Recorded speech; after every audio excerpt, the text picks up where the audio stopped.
The Chicago Sky introduced their new head coach, Tyler Marsh, today in his introductory press conference. Me and Steve are going to talk about it all and more, but first, we got to play that intro.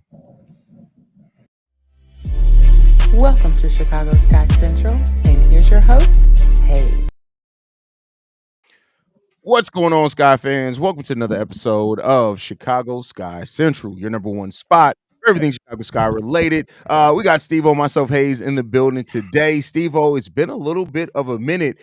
We got to start doing our little power rankings because NCAA basketball is going on. But For real. the Sky had their introductory press conference today to introduce Tyler Marsh, and Jeff Pagliosha said this to open it. We had a pretty broad pool of candidates, but as soon as I and Tyler started talking, there was pretty much an immediate synergy. Tyler Marsh also followed it up and said that Jeff came in hot, that he was very intentional about letting him know how bad he wanted Tyler Marsh to be part of the Chicago Sky and to help lead the next phase of this organization. Steve-O, how you feeling about this introductory press conference? Jeff felt that pressure. Yeah. Jeff definitely felt that pressure for real. But I'm glad he did because I think he knew that he made an abrupt move that caught everybody off guard. That we just came from a decision over the offseason beforehand that was very abrupt. So I think he realized the severity of the situation for real, and he went in it, and that's why he had so many candidates ahead. But like you say, in any sports league, anyway, it's the same thing. Once you find that guy that you just click with, that's the guy that you end up with, and that's what it sounded like. He said he was hot and heavy. He wanted him, and even Tyler, he seemed like he wasn't really in a rush or wasn't in the mood to just make a drastic choice because he was happy where he's at. So it was based on fit and if it made sense. And as he seen how much he was wanted here, the fit matched his personnel, what he thought he was going to do. So we end up with a new coach, and I like so far so good. I like what I see. Yeah, especially with Tyler Marsh coming from that Las Vegas Aces and being under Becky Hammon. It is what it is. He did say that he does want to implement a high-powered offense, and he said that and made that clear. So offense is going to be clear there. He says, we want shooting. I told Rachel and Michaela on our first conversation, if you have it, I want you to feel confident. That goes for everyone. Now, Michaela only wear a day, Rachel Banham, they were there as well as C. Will was there as well. No Angel Reese, no Camila Cardoso, no Kennedy Carter. I already know some people are going to get to asking why that is. We're not going to get into no conspiracy theories here, but it is what it is. Well, but I like we can answer too. Both, Cardoso and Kennedy. And Kennedy are overseas. Yeah. Yeah. So there's that. They're not going to fly over for a press conference.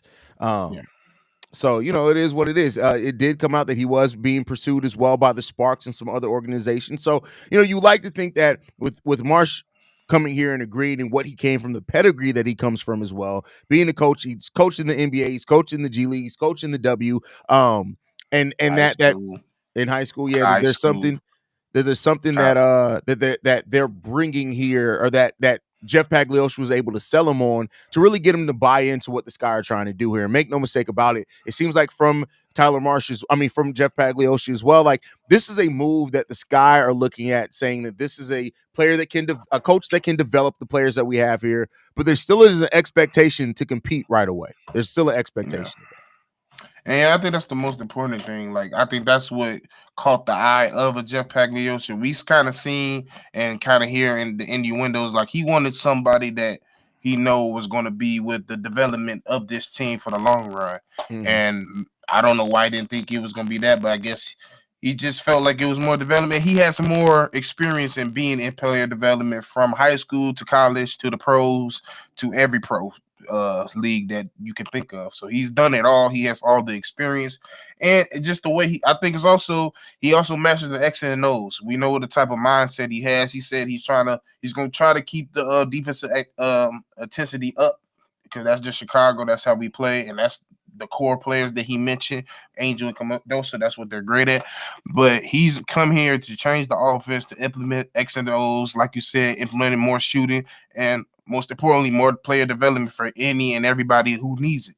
That's from Rachel. That's from Michaela. That's down to Kennedy. That's down to Angel. That's down to anybody else that's going to be on this team. He's going to be very hands-on with majority, if not everybody, on this team.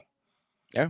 And that's what we need. And so, you come in. I see Brandon Peck asking who's the assistants. We don't know yet. He just got He introduced. didn't We pick won't his know the staff staff. yet. Yeah, we He won't know didn't the pick his staff for a staff yet. while. Keep in mind, there's still open head coaching roles as well. So it's going to be a while before he probably gets his staff together.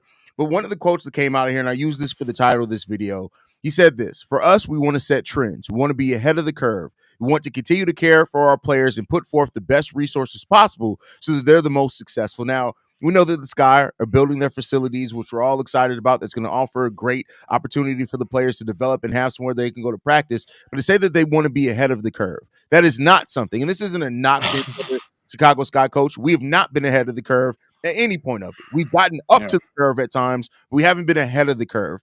And that's what I hope that Tyler Marsh coming here is important in what he does for. Jeff said before even hiring a coach, before even starting the process, that they want somebody who's going to be here for a long time and build something. Tyler Marsh is a really good building block for that. And I like, again, you only have good words coming from a press conference. We'll start seeing the work here soon. The draft lottery, Stevo, it snuck up on us. It's Sunday, bro. What? The draft lottery is Sunday at 5 p.m. This is what I be trying to tell y'all. It's so fast. Like, you never know. Like, the season, like, they not even playing. College teams not even playing comp yet.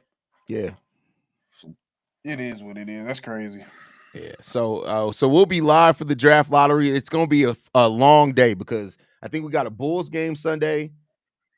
Yeah, Bulls play Sunday at 7. The Bears play Sunday at 1. We literally going to be Bears, Sky, Bulls. That's how it's going to be this Sunday. So y'all better love us for the work that we do. definitely be putting in that work. And I got to do Bleacher Report between there as well. So, it is what it You is. crazy. Yeah, it's going to be a busy ass Sunday. That's for sure. Yeah. And how much of this do you think that Tyler Marsh is excited about the fact that the Sky could have top 5 picks in this draft as well?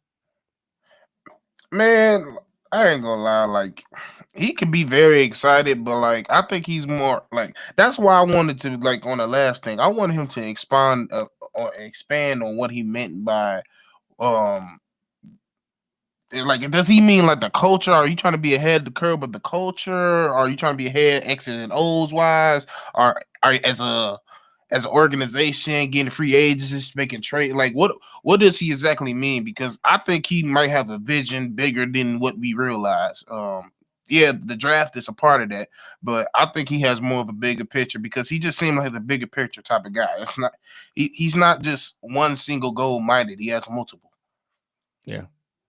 Yeah, and I mean, and right now, I know a lot of people have their questions about Jeff Paglioccia from since the firing of Teresa Weatherspoon, even before that, the trades of Marina Mabry and things like that. People started questioning whether there was some excitement initially with drafting Angel, with drafting Camilla, getting Kennedy Carter. It seems like since that, all towards the end of the season, there's been a lot of things to raise more and more questions for Jeff Paglioccia, and this is an important offseason for Jeff as well. The Sky got, I think, the second most money that in all the free agency. We got 2 top 10 picks coming in here as well. Like, we got all this coming into the building, and this is really off season where Jeff can cook. You got your coach. I'm sure he's going to want to instill a similar system to what they did in Las Vegas. Like, all those things are there. You got to find, now you get to cook and figure out on the right personnel and the right mix of veterans. You've locked in Courtney Williams. That's a really good one. You got a lot of young players here. You got to make a decision on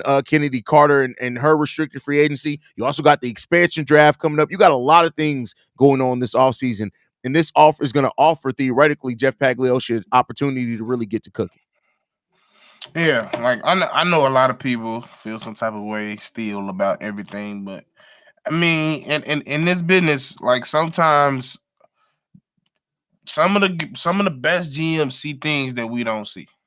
And maybe he has a vision of his own, and that's the thing. That's why we always said, like, I think a lot of people are putting too much onus on Jeff, and they need to be putting more on the people that's his boss, because they did it the incorrect way. They picked the coach before they picked the GM, which is the backwards way to do it. So they're doing it the right way now. The GM is installed. He's making his choice at what he wants to do. Now, from this point on, we can 100% say, Jeff, this is on you. This is your vision. Up until this point, we can say this was kind of his vision. So that's the difference. I think in this business, in the sports business, if they gonna fall on the sword and they feel like something ain't right, they gonna make a change and they gonna make it their decision before they do anything else. Yeah, I mean, and this ends up working out, right? You get your coach, you keep building this team. I mean, I know everybody's going to be judging it with a fine tooth comb, and rightfully so. But And it's up, you should, yeah, yeah. and you absolutely should. And so it's up to the Chicago Sky. From now, you got your GM, you got your coach, you got some of your pillars to start building this team around. We need to add shooting. We need to add some better passing in this. We know what our clear goals should be this offseason, and let's Oh, go look out at there and see Miles. how we're going to get it together. Yep. Simple So. as that. As simple as that. We already know coming in what we need to work on. We just added the coach. The GM is on board with the coach, and we technically we did it. We did need a whole new staff anyway because the staff that we built currently, even with our head coach, wasn't up to par. So yeah, it's you do it the right way. This is the right way. Let's see if it works. And hopefully we get a veteran coaches. Now, like the one thing that Teresa Yeah, Weatherspoon did, she went out and filled it with an rookie. inexperienced assistant staff as well. Like I get it. Tyler Marsh has been around. He has a lot of experience, but I hope that he brings in some guys with some really good experience or women, whoever the coaching staff is, with some good experience around him to help him in his development as a head coach for sure. Yeah, yeah. As Yeah. simple as that. Jacob Post said the press conference did give y'all weird vibes. No, the only I thing didn't was really get weird was weird the vibes. audio. Yeah. I didn't That get was the weird only. vibes from it personally. Comfort says Jeff in the press conference said he heard us and delivered. I guess he waited and observed how the fans are going to react towards Tyler, and there was a wide acceptance from Chicago Sky fans. I think also you got to look at the reaction from players in the WNBA. Like while players definitely reacted to Spoon being fired, like there are a lot of there's players on that Aces team that hate that he left here, that he They left was that upset. team. Yeah, So I think there's a lot to be said on the respect that he already commands from a lot of players and how that's going to help him get the respect and earn the respect of the players that we have here as well. Because when you got vets that trust you, vets, and even Becky Hammond coming out and since he got hired and saying, no, I knew I was going to lose Tyler this offseason. That shows the confidence that people have in him and his ability to be a good head coach. yeah, and So. that's how you know that. And that's a test to the tree that Becky come from and Greg. They know if you stick around him long enough, somebody gonna pluck you. Yeah. And that's just what happens in all of sports. When you have a successful team, teams eventually start plucking from your You, assistants. That happens in yep, every single sport, you every create a sport. So, tree. yeah. Yep. So let's see if we can be one of the branches from that trees that ends up having some success. Stevo, anything else, brother, before we get up out of here? Y'all make sure stay tuned for the draft pick. Hopefully, it's exciting, entertaining. Hopefully, we ain't here long because you know that some of the draft process be long. I ain't got time for all these little 4 hour things. So hopefully, we get like I two think it's and only three, an and we get a hour. Yeah, yeah. I think I So think the thing. Yeah, I think it's only airing for an hour. They're gonna be. Oh, it's only 30 minutes, so we should be in and out that beautiful, mug. Yeah. beautiful. They gonna So use all 30, but it's all right. yeah, in and out that mug. But said we'll be live on Sunday for the draft lottery. That's probably the next time you're going to see us, unless any other news drops in that amount of time. But this is going to be really fun to watch. We'll see what. Hopefully, the Sky gets some lottery luck, but not too much. Because keep in mind, if our pick ends up better than Dallas, they can swap picks with us. So if we end up with the number one pick, let's hope that Dallas ends up number two, so we don't drop that far. So I'm praying they just get one, and we yeah. just don't have to worry about nothing. Yeah, for sure. We'll see what comes of that. But guys, thank you so much for tuning in. Make sure you guys hit that subscribe button as well. And then I guess after the draft lottery, that'll be a good place once we know where we pick, and then we can start doing some of our power rankings on prospects and things like that with the college season starting. So the content's coming. But we love you guys. Go Sky, man. Make sure you guys are following us at Chicago Sky Central. You can send us any feedback, questions, comments, concerns, ChicagoSkyCentral@gmail.com. And then lastly, if you want to leave a text message and our voicemail for the mailbag, the number to do so, 773-270-2799. We're the number one spot for everything Chicago Sky related. And we'll see y'all guys on Sunday. Peace, y'all.